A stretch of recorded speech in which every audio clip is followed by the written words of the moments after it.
सबके सब ध्यान देना यहाँ पे।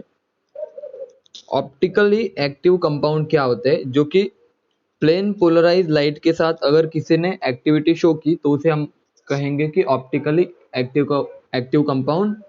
और अगर प्लेन पोलराइज लाइट के साथ किसी कंपाउंड ने कोई मूवमेंट नहीं दिखाई तो हम बोलेंगे कि ऑप्टिकली इनएक्टिव कंपाउंड है। अब थोड़ी बात ध्यान से सुनो, अगर प्लेन ऑफ सिमेट्री और सेंटर ऑफ सिमेट्री किसी मॉलिक्यूल के अंदर, ध्यान से सुनना, किसी मॉलिक्यूल के अंदर प्लेन ऑफ सिमेट्री और सेंटर ऑफ सिमेट्री एब्सेंट है तो ऐसे मॉलिक्यूल्स को हम बोलेंगे optically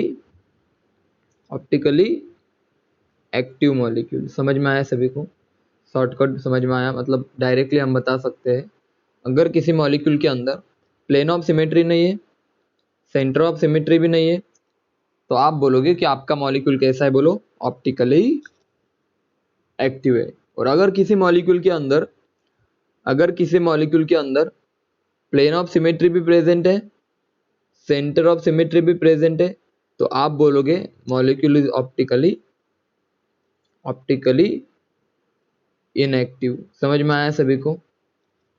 how to identify the optical activity. अगर आपका कंपाउंड में प्लेन ऑफ सिमेट्री है, सेंटर ऑफ सिमेट्री भी है, तो आपका कंपाउंड होगा ऑप्टिकली इनएक्टिव। और अगर आपके कंपाउंड में प्लेन ऑफ सिमेट्री नहीं है, सेंटर ऑफ सिमेट्री नहीं है, तो आपका कंपाउंड होगा ऑप्टिकली एक्टिव। सभी को ऑप्टिकली एक्टिव और ऑप्टिकली इनएक्टिव का मीनिंग समझ में आया? बोलो बच्चों, मैसेज करके एक बार बताओ मुझे, सबके सब बता दो। ऑप्टिकली एक्टिव और ऑप्टिकली इनएक्टिव का मीनिंग सभी को सिंपल लैंग्वेज में क्लियर है? अगर किसी में भी प्लेन ऑफ सिमेट्री और सेंटर ऑफ सिमेट्री आपको दिखाई नहीं दे, यानी कि आपका मॉलिक्यूल ऑप्टिकली एक्टिव है। दूसरी कंडीशन, ध्यान से सुनना थोड़ा, एक सेकेंड, ध्यान से इस बात को सुनो। अगर मैं यहाँ पे थोड़ा सा चेंजमेंट कर दूं, यानी कि देखो कायरल, तो कायरल आपने सुना होगा, कायरल सेंटर का मतलब क्या होता है? देखो सबके सब यहाँ पे देखो, बहुत बच्चों ने ऑलरेडी पढ़ा है, ठीक है ना। कायरल सेंटर का मतलब होता है, कायरल सेंटर का मतलब होता है अगर किसी कार्बन को, मान लो कार्बन की बात कर लेता हूं मैं, यहाँ पे मैं ले लू ए, मान लो कोई कार्बन है मेरा और कार्बन 4 ग्रुप से अटैच है। मान लो कार्बन मेरा 4 अलग अलग ग्रुप से अटैच है, फॉर एग्जांपल NH2, OH और Cl। यानी कि सर अगर कोई कार्बन एटम किसी 4 अलग अलग ग्रुप से अटैच है तो ऐसे कार्बन को मैं बोलूंगा कायरल कार्बन। समझ में आया सभी को? अगर कोई सेंटर बच्चों 4 अलग अलग ग्रुप से अटैच है, ध्यान से सुनना बात को। अगर कोई कार्बन की बात कर लेता हूं मैं, अलग अलग ग्रुप से अटैच है, 4 अलग अलग ग्रुप से अटैच है, मान लो A, B, C, D, तो ऐसे कार्बन को मैं बोलूंगा, बोलो भाई, ऐसे कार्बन को मैं बोलूंगा कायरल कार्बन। कायरल कार्बन का मीनिंग सभी बच्चों को क्लियर है? अगर कोई कार्बन 4 अलग ग्रुप से अटैच है, कोई कार्बन 4 अलग ग्रुप से अटैच होगा तो ऐसे चीज को मैं बोलूंगा कायरल कार्बन। अगर कायरल कार्बन भी प्रेजेंट होगा तो भी आपका कंपाउंड ऑप्टिकली एक्टिव होगा। अगर कायरल कार्बन भी प्रेजेंट है तो भी आपका कंपाउंड ऑप्टिकली एक्टिव होगा। यानी कि सर अभी तक आपने 2 चीज बताई। देखो पहली चीज, ऑप्टिकल एक्टिव होने के लिए ना तो प्लेन ऑफ सिमेट्री चाहिए, ना तो सेंटर ऑफ सिमेट्री चाहिए, और इसमें कौन प्रेजेंट चाहिए बच्चों? कायरल सेंटर चाहिए, कायरल कार्बन चाहिए।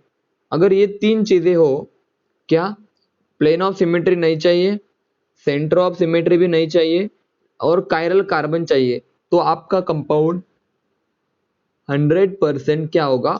ऑप्टिकल एक्टिव होगा। मैसेज करके बताओ, ऑप्टिकल एक्टिव का मीनिंग सभी बच्चों को क्लियर है? बोलो, ऑप्टिकल एक्टिव का सभी को मीनिंग क्लियर है? अगर उसमें प्लेन ऑफ सिमेट्री नहीं है, सेंटर ऑफ सिमेट्री नहीं है, और तीसरी बात उसमें कायरल सेंटर प्रेजेंट है, कायरल सेंटर प्रेजेंट है, तब अरे कॉमन सेंस है ना यार। अगर चारों ग्रुप अलग है, चारों ग्रुप अगर अलग है तो ना तो प्लेन ऑफ सिमेट्री प्रेजेंट होगा और ना तो सेंटर ऑफ सिमेट्री प्रेजेंट होगा, ये बात मैं बताना चाहता हूँ, ठीक है ना। तो अगर कोई भी कंपाउंड ऑप्टिकल एक्टिव है, देखना, अगर कोई भी कंपाउंड ऑप्टिकली एक्टिव है, ना ही तो उसमें प्लेन ऑफ सिमेट्री होगा, ना ही उसमें सेंटर ऑफ सिमेट्री होगा, और हाँ उसमें कायरल सेंटर प्रेजेंट होंगे। आगे बढ़ते हैं, देखो, अगर कोई कंपाउंड ऑप्टिकली इनएक्टिव है, कोई भी कंपाउंड ऑप्टिकली इनएक्टिव है, तो उसमें दो चीजें, सर, या तो प्लेन ऑफ सिमेट्री प्रेजेंट होगी या तो सेंटर ऑफ सिमेट्री प्रेजेंट होगी। तीसरी बात, कायरल सेंटर बोलो, chiral carbon, chiral carbon absent होगा। समझ में आया सभी को? जस्ट अपोजिट चीजें चल रही होगी।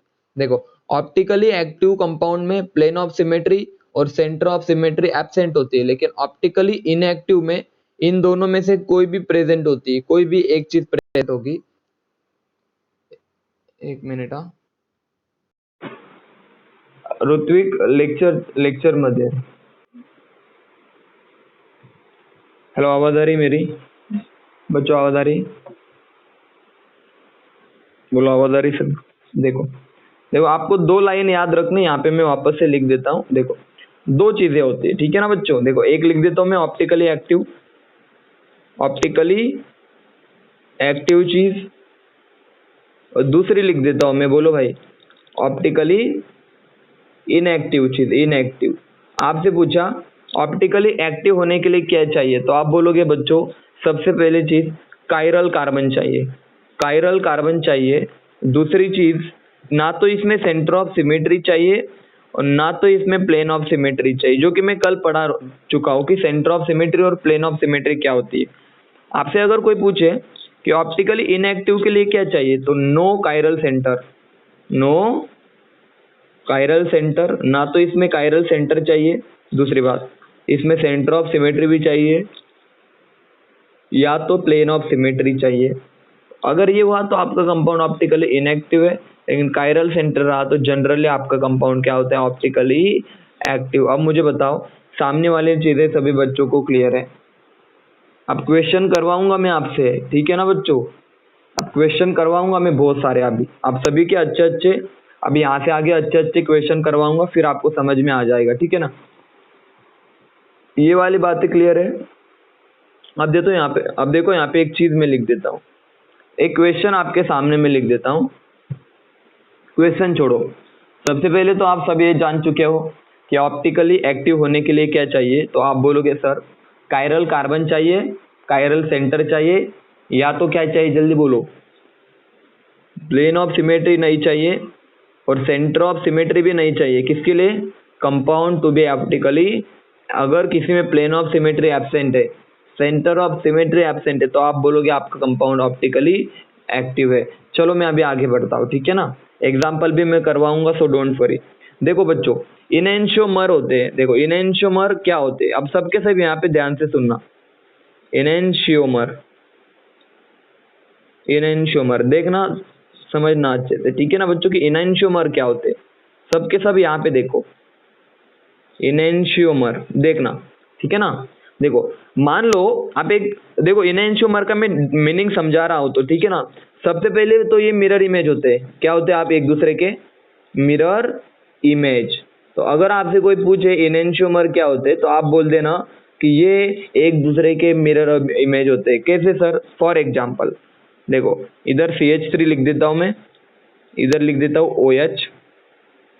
उसके बाद देखो, यहाँ पे एक ग्रुप बाहर की तरफ आ रहा है, एक ग्रुप अंदर की तरफ जा रहा है, मान लो। इधर मैं लिख देता हूँ Cl और इधर लिख देता हूँ NH2। अगर मैं इसी की तरह दिखने वाला, बच्चों ध्यान से सुनना, इसी की तरह दिखने वाला एक और कंपाउंड बनाऊं जो कि एग्जैक्टली इसी की तरह दिखता है, देखो OH CH3, देखो ये Cl अंदर की तरफ जा रहा है, ठीक है ना, बाहर की तरफ आपका आ रहा है NH2। भाई देखो, बहुत इंपॉर्टेंट चीज बता रहा हूँ मैं आपको, सबके सब ध्यान से सुनना। आप सभी को लग रहा होगा कि सर दोनों तो सेम है। पहला तो मेरा ये क्वेश्चन है, ये दोनों सेम है या डिफरेंट है, बताओ सबके सब। एक कार्बन के साथ, बच्चों ध्यान से सुनना, एक कार्बन के साथ ध्यान से सुनना, एक CH3 अटैच है, बहुत अच्छी बात है। एक OH ग्रुप अटैच है, वो और भी अच्छी बात है। एक Cl अटैच है और एक NH2 अटैच है। तो क्या ये दोनों सेम है या नहीं, जल्दी बोलो, एक मिनट। हाँ, देखो बहुत बच्चे ऐसे सोच रहे होंगे कि सर दोनों तो सेम है, लेकिन बिल्कुल नहीं, मेरी बात सुनो। ऐसा आपको लग रहा होगा, लेकिन अगर आपने इसकी कॉन्फ़िगरेशन निकाली बच्चों, चलो मैं इसको थोड़ा आसान कर देता हूँ आप सभी के लिए। दोनों मॉलिक्यूल्स की अगर मैं थोड़ा आसान कर देता हूँ तो आपको आसानी होगी। देखो यहाँ पे मैं ले लेता हूँ, बच्चों ध्यान से सुनना, इधर मैं ले लेता हूँ H, इधर मैं ले लेता हूँ H, ठीक है ना, H OH OH। उसके बाद यहाँ पे ले लेता हूँ मैं CH3 और यहाँ पे ले लेता हूँ NH2। उसके बाद यहाँ पे ले लेता हूँ मैं NH2 और यहाँ पे ले लेता हूँ CH3। अगर आपसे मैं कॉन्फ़िगरेशन पूछूं बच्चों, देखो मैं बहुत इंपॉर्टेंट बात कर रहा हूँ, ठीक है ना, तो ध्यान से सुनना मैं क्या कर रहा हूँ। अगर मैं इसकी कॉन्फ़िगरेशन निकालूं तो देखो इसको आएगा 4 नंबर, ठीक है ना। देखो यहाँ पे मैं ले लेता हूँ 4 नंबर, देखो इसको यहाँ पे दे देता हूँ 4 नंबर, इसको दे देता हूँ 1 नंबर और इसको दे देता हूँ 2 नंबर। तो आप बोलोगे सर 1 से 2 की तरफ जाओ, तो अगर मैं यहाँ से इधर जाऊँ तो ये बन जाएगा बच्चों आपका, ये बन जाएगा आपका क्लॉकवाइज, तो इसका कॉन्फ़िगरेशन R आ जाएगा और 4 प्रायोरिटी बिलो द प्लेन है। समझ में आया सभी को?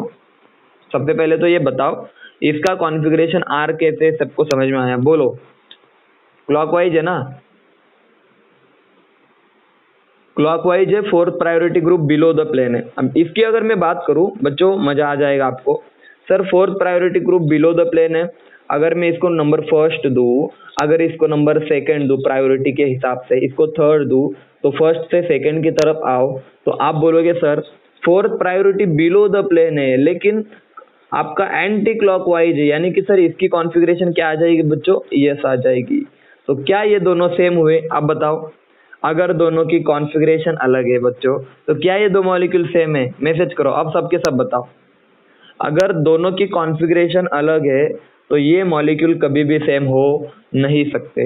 ये मॉलिक्यूल दिखने में तो सेम है, मेरी बात ध्यान से सुनो मैं क्या बता रहा हूँ, ये तो स्टेरियोकेमिस्ट्री की यही तो है खासियत है फिर, ठीक है ना। देखो दिखने में तो दोनों एकदम सेम दिखाई दे रहे हैं, लेकिन ये एक दूसरे के क्या है बोलो, देखो मैं आपको बता देता हूँ, वेट देखो। अगर मैं बीच में मिरर रख दूं, इन दोनों के बीच में मिरर रख दूं और चेक करो तो एक दूसरे की मिरर इमेज है, दे आर, ये एक दूसरे की मिरर इमेज है, मिरर इमेज, मिरर इमेज है। लेकिन अगर मैं इसको इस पे उठा के रख दूं, यानी कि देखो अगर मैं इसको उठा के इसके ऊपर रखने की कोशिश करूं, तो सर ये जो NH2 है ना, ये यहाँ पे आ जाएगा कहीं पे बीच में। आपको समझ में आ रहा है ना मैं क्या कर रहा हूँ? कि देखो जैसे आपको पता है ग्लास, एक दूसरे के ऊपर ग्लास हम रखते हैं, मान लो एक ग्लास के अंदर दूसरा ग्लास मैंने रख दिया, ठीक है ना, तो ये एग्जैक्टली फिट हो जाते हैं। मेरी बात ध्यान से सुनो, अगर आपने दो ग्लास या फिर आप देखो ग्लास, देखो ये ग्लास है आपके पास और दूसरा ग्लास है, एक दूसरे के अंदर अच्छे से फिटेबल होते हैं, इसको बोलते हैं सुपर इम्पोजेबल, इसे बोलते हैं super imposable. Super imposable, super imposable का मतलब होता है बच्चों कि एक दूसरे के ऊपर अच्छे से फिट बैठ जाना, यानी कि इस ग्लास को मैं इस दूसरे ग्लास के अंदर डाल सकता हूँ कुछ इस तरह से, और हमें पता भी नहीं चलेगा कि अलग है या मतलब एक ही ग्लास है या दो ग्लास है। Now this concept is known as superimposable. देखो दो पेजेस के ऊपर, एक पेज है मेरे पास, उस पेज के ऊपर मान लो कोई पेज मैंने एग्जैक्टली उसके ऊपर रख दिया कुछ इस तरह से, तो इस चीज को मैं बोलूंगा सुपर इम्पोजेबल, यानी कि एक दूसरे के ऊपर एकदम एग्जैक्टली फिट। सबको सुपर इम्पोजेबल का मीनिंग क्लियर हुआ? एक दूसरे के ऊपर अच्छे से फिट बैठना। बच्चों मैसेज करके बताओ, अगर मैं आपसे सुपर इम्पोजेबल की बात करूं तो सुपर इम्पोजेबल का मतलब होता है कि एक दूसरे के ऊपर फिट बैठना। दो ग्लास, अगर एक दूसरे के अंदर मैं ग्लास इंसर्ट करने की कोशिश करूं तो दो ग्लास एक दूसरे के अंदर अच्छे से फिट बैठ जाएंगे, लेकिन इन दो मॉलिक्यूल्स को आप जरा देखो, अगर मैं इस मॉलिक्यूल को उठा के इसके ऊपर रखूं तो सर जी ये NH2 देखो ना इस तरफ आ रहा है, इस तरफ, और ये दो हाइड्रोजन OH, सर हाइड्रोजन इस तरफ आएगा और आपका OH इस तरफ आएगा, यानी कि अगर मैं इसको उठा के इसके ऊपर रखूं तो ये एक दूसरे के ऊपर सुपर इम्पोजेबल नहीं होते। समझ में आया सभी को? ये दो मॉलिक्यूल, देखो ये दो मॉलिक्यूल एक दूसरे के ऊपर not super imposable, not super imposable. सभी को इस लाइन का मीनिंग समझ में आया? अभी देखो थोड़ा आपको डिटेल में बता देता हूँ। देखो यहाँ पे देखो सब, अगर मान लो इधर हाइड्रोजन है, इधर भी हाइड्रोजन है, इधर भी हाइड्रोजन, 4 हाइड्रोजन है। अब ये वाला केस देखो, हाइड्रोजन, हाइड्रोजन, हाइड्रोजन और बच्चों हाइड्रोजन। अगर मैं इसको उठा के इसके ऊपर रख दूं तो सर हाइड्रोजन के ऊपर हाइड्रोजन आएगा, और ये देखो सब एक दूसरे के ऊपर आ रहे हैं, यानी कि ये वाला मॉलिक्यूल आपका क्या होगा, ये दोनों सेम है, इसे हम बोलेंगे सुपर इम्पोजेबल, इसे हम बोलेंगे सुपर इम्पोजेबल।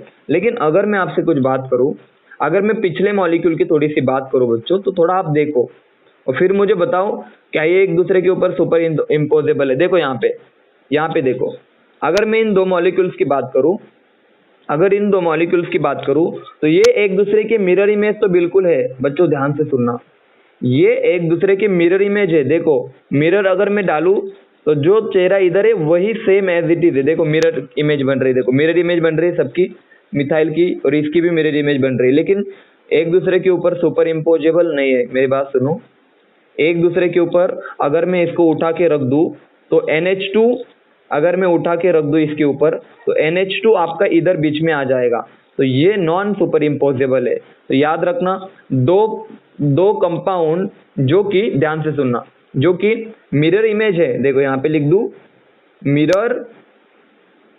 मिरर इमेज है but not super imposable, not super imposable, जिसको हम एक दूसरे के ऊपर बिल्कुल नहीं लग सकते। और एक की कॉन्फ़िगरेशन अगर R है तो दूसरे की कॉन्फ़िगरेशन क्या होगी, S होगी। ऐसे कंपाउंड्स को हम, मतलब अपोजिट कॉन्फ़िगरेशन होगी, ऐसे कंपाउंड्स को हम बोलते हैं बच्चों इनएंशियोमर।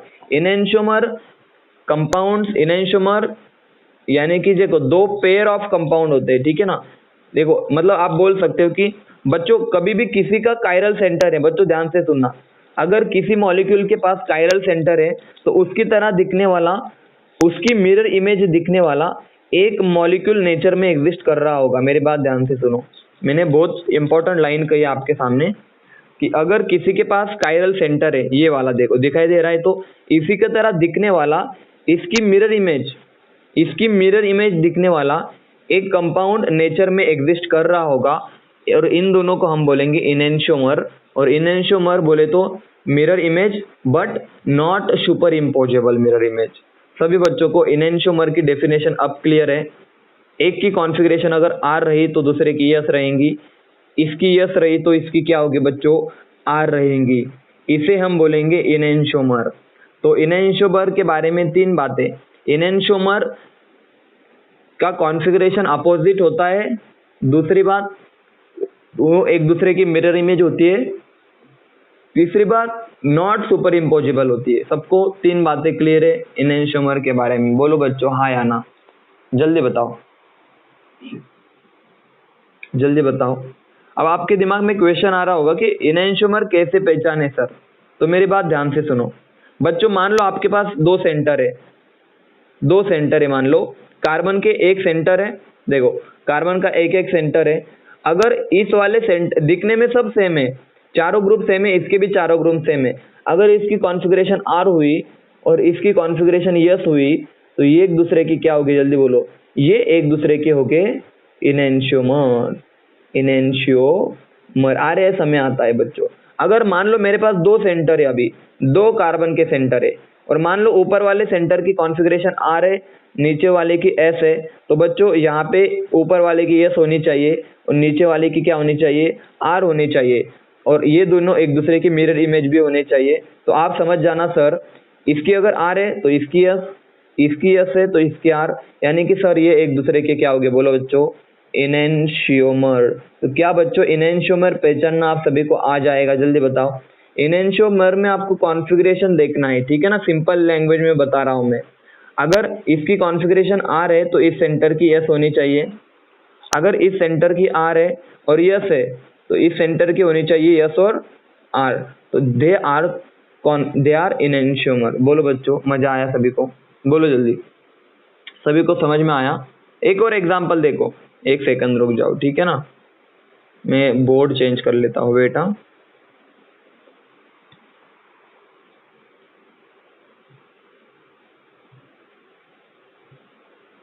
देखो ध्यान से सुनो, मैं देखो क्या बताना चाहता हूँ आपको क्या बताना चाहता हूँ, सब पे सब ध्यान से सुनो। अरे बहुत इंपॉर्टेंट बात कर रहा हूँ मैं।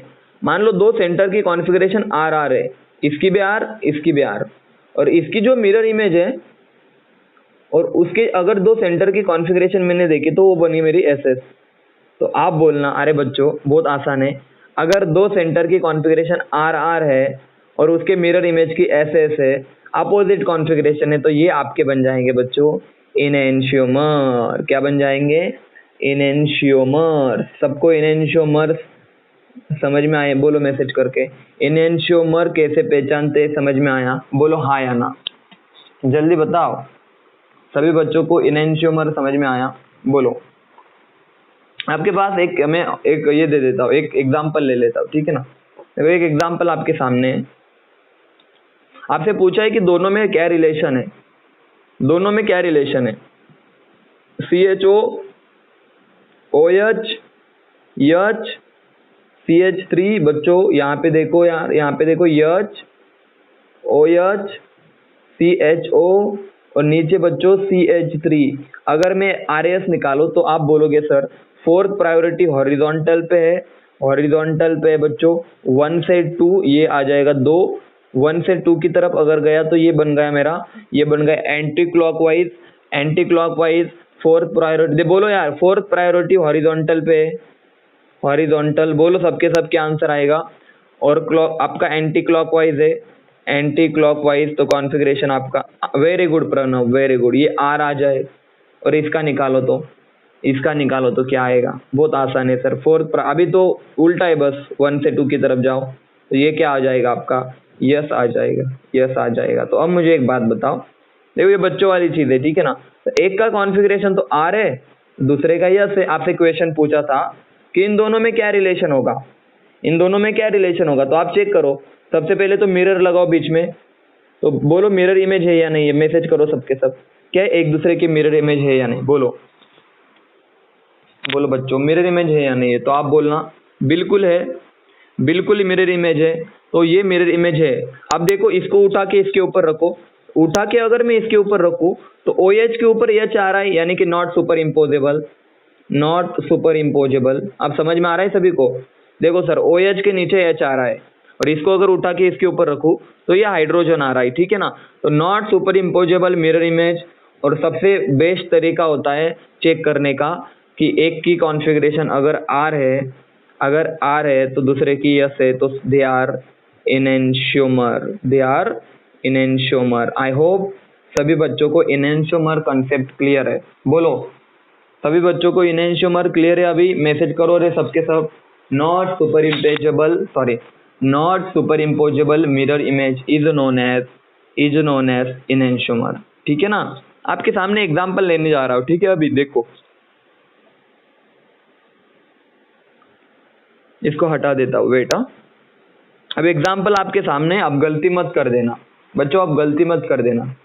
भला एक क्वेश्चन आपसे पूछता हूं मैं, बोलो ये आपका ऑप्टिकली एक्टिव है या नहीं? बोलो सबसे पहले तो इस क्वेश्चन का आंसर दो। बोलो क्या इसमें प्लेन ऑफ सिमेट्री प्रेजेंट है? सर चारों ग्रुप अलग है, तो sir plane of symmetry absent, centre of symmetry absent. Sir चार अलग अलग ग्रुप है, यानी कि आपका कायरल है, कायरल है, यानी कि सर ये कंपाउंड आपका कौन होगा? बोलो बच्चों ऑप्टिकली एक्टिव, समझे? ये ऑप्टिकली एक्टिव होगा ना। तो इसमें प्लेन ऑफ, देखो आपको जुड़े रहना है लेक्चर के आखिरी तक, बहुत चीजें सीखोगे आप, और मैं आपको PYQ भी करवाऊंगा। सर इसमें प्लेन ऑफ सिमेट्री भी नहीं है, सेंटर ऑफ सिमेट्री भी नहीं है, और कायरल भी प्रेजेंट है, कायरल कार्बन भी है सर। इसका मतलब ये कंपाउंड आपका ऑप्टिकली एक्टिव है। अब मेरी बात सुनो, अब मेरी बात सुनो, देखो ये बताओ मुझे, थोड़ा सा ये बता दो तो, सर क्लोरीन ब्रोमीन, बोलो क्या हम इसके दो इक्वल पार्ट कर सकते हैं बच्चों? सबके सब बताओ, क्या हम इसके दो इक्वल पार्ट कर सकते हैं बच्चों? क्या इसमें प्लेन ऑफ सिमेट्री प्रेजेंट है या बिल्कुल नहीं है सर। सर दो अलग ग्रुप है, तो ना तो प्लेन ऑफ सिमेट्री है और ना ही इसके अंदर सेंटर ऑफ सिमेट्री है। और इसमें कायरल सेंटर है या नहीं चेक करो यार बच्चों, जल्दी बताओ। सर ये देखो, सर यहाँ पे देखो 1, इस कार्बन पे देखो, इस कार्बन पे 1 2, और ये तीसरा ग्रुप इधर वाला, और फोर्थ ग्रुप ये वाला, यानी कि चार अलग अलग ग्रुप अटैच है। अरे देखने की जरूरत भी नहीं है, मैं बता रहा हूँ देखने की जरूरत भी नहीं कायरल। अगर ये दो चीजें भी आपको मिल जाए ना, तो भी आपका ये कंपाउंड क्या होगा? Optically active. समझे? मैसेज करो। सामने वाला क्वेश्चन सभी बच्चों को क्लियर है? बोलो। अगर आपको इतना भी पता चल जाए कि ना तो इसमें प्लेन ऑफ सिमेट्री नहीं है, सेंटर ऑफ सिमेट्री भी नहीं है, यानी कि सर ये कंपाउंड आपका कौन है? ऑप्टिकली एक्टिव कंपाउंड है। समझ में आया सभी को? आगे बढ़ते हैं अभी। चलो हम हमारे मेन पॉइंट की तरफ बढ़ते हैं, ठीक है ना। देखो आपके सामने ये एग्जांपल है CHO, ठीक है ना। देखो एक सेकंड रुक जाओ, मैं आपको एक अच्छा सा एग्जांपल करवाता हूँ, ठीक है ना। आपसे पूछा कि COOH, OH, OH, CH3, EH और H, और ये और इसमें क्या रिलेशन है? COOH, CH3, OH, EH, very good, OH और H। तो आप एक काम करना, आप सभी को कॉन्फ़िगरेशन निकालना आता है, ठीक है बच्चों। अगर आप कॉन्फ़िगरेशन निकालो ना बच्चों, तो इस कार्बन का कॉन्फ़िगरेशन आता है R, इसका भी लेटेस्ट सपोज R ही आएगा। समझ में आया सबको? दोनों का कॉन्फ़िगरेशन निकालने के बाद आप चेक करना कि इसका कॉन्फ़िगरेशन आपका S आएगा और इसका कॉन्फ़िगरेशन भी क्या आएगा बच्चों? S आएगा।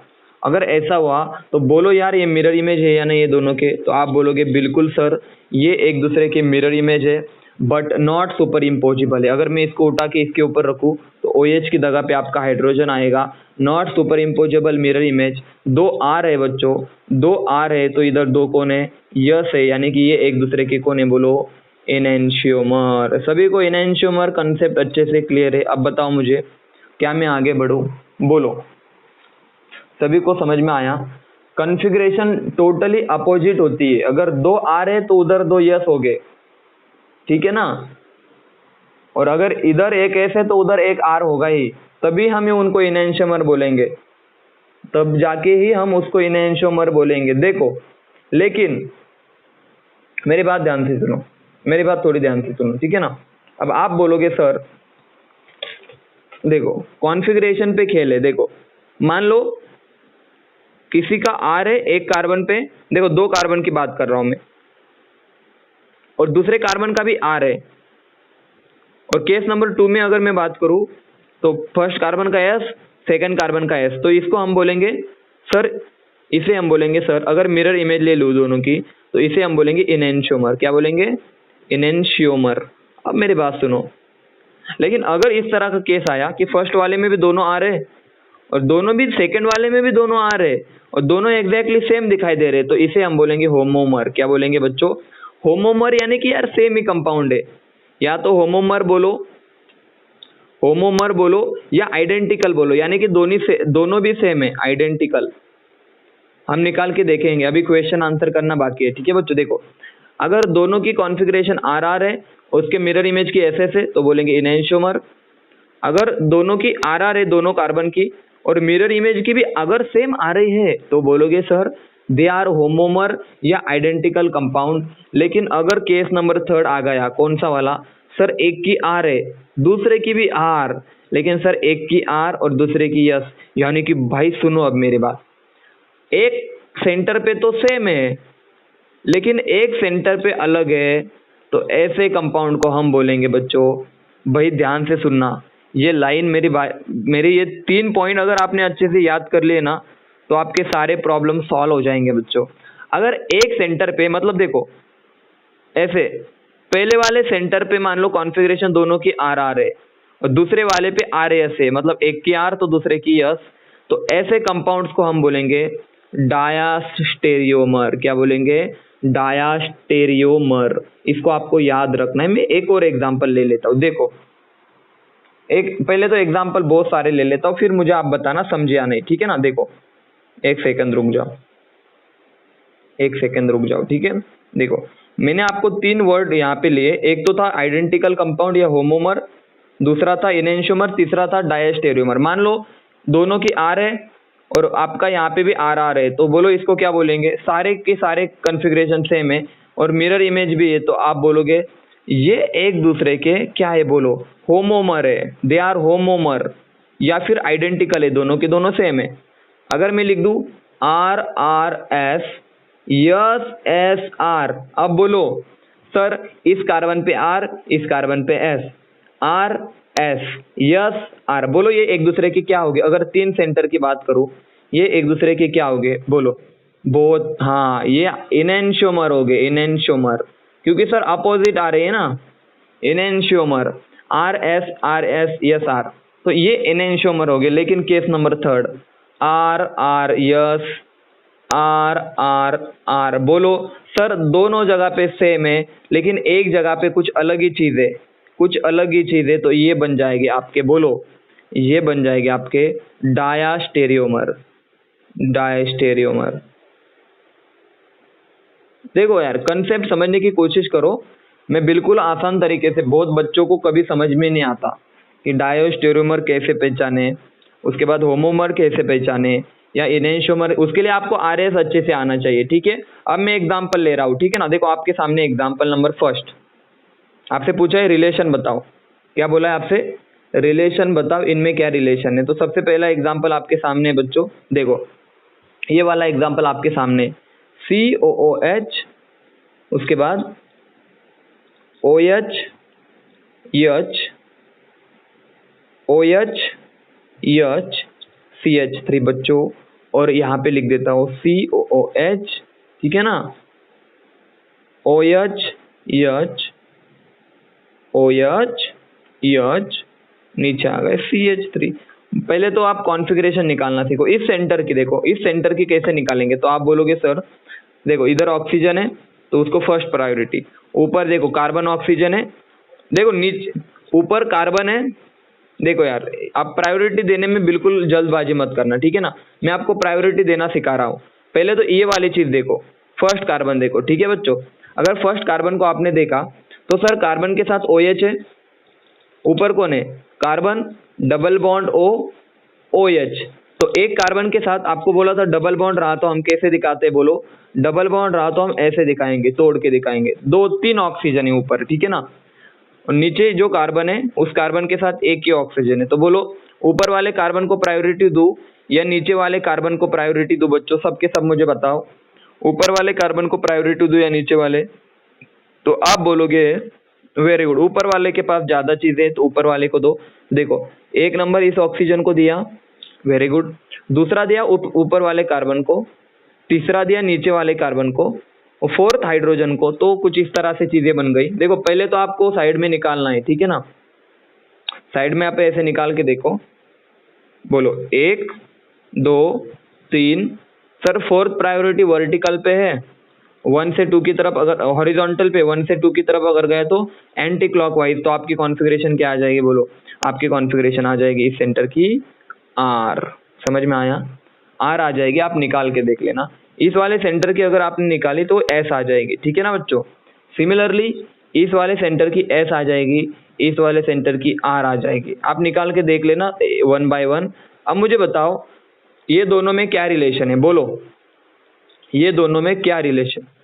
मिरर इमेज है क्या? हाँ सर मिरर इमेज है, R S yes R, opposite चीजें आ रही है सर, यानी एक दूसरे के क्या है? वेरी गुड, दे आर, बोलो दे आर इनएंशियोमर, ये एक दूसरे के इनएंशियोमर है। अब क्लियर है सभी बच्चों को? बोलो ये एक दूसरे के इनएंशियोमर है। अब यहाँ पे देखो, अब एक चीजें तो आप ऐसे बता दोगे, कुछ चीजें तो आपको बिल्कुल सॉल्व करने की जरूरत भी नहीं पड़ेगी। देखो अब मैं एग्जाम्पल नंबर 2 की बात कर रहा हूँ। एग्जाम्पल नंबर 2 आप सब बताना मुझे क्या आएगा? COOH OH OH CH3H, बोलो क्या ये दोनों एक दूसरे के इनएंशियोमर है? मैसेज करो पहले तो बताओ, क्या ये एक दूसरे के मिरर इमेज है, हाँ या ना? ये एक दूसरे के मिरर इमेज है। हाँ तो देखो यार मिरर इमेज नहीं हो सकते कैसे भी, सर OH इधर आना चाहिए था, वो उधर चला गया, तो ये मिरर इमेज नहीं है। तो अगर मिरर इमेज नहीं है बच्चों, नॉट अ मिरर इमेज, तो भाई क्लियर आप एक काम कर लो, इतना ही देख के इन दोनों को बता दो, यानी कि डेफिनेटली एक दूसरे के कौन होगे? डायास्टेरियोमर होगे। क्या होगे? Diastereomer, they are not mirror image. समझ में आया सभी को? Diastereomer are not a mirror image. समझ में आया? इज इट क्लियर और नॉट? सीधे आप आंसर बता सकते हो कि इन दोनों में क्या रिलेशन है, ये एक दूसरे के डायास्टेरियोमर है। अगर कॉन्फ़िगरेशन चेक करना चाहते हो तो देखो, इसकी R इसकी S, दोनों की R आएगी। तो देखो यार, R S R और R, तो बोलना सर दोनों तो सेम है लेकिन एक सेंटर पे अलग है, तो ये आपके कौन बन जाएंगे बच्चों, डायास्टेरियोमर। सभी बच्चों को इनेंशियोमर, डायास्टेरियोमर और होमोमर का डिफरेंस समझ में आया? मैसेज करके बताओ सभी बच्चों को, इनेंशियोमर, होमोमर और डायास्टेरियोमर का डिफरेंस समझ में आया? सब मैसेज करके एक बार बताओ मुझे, सब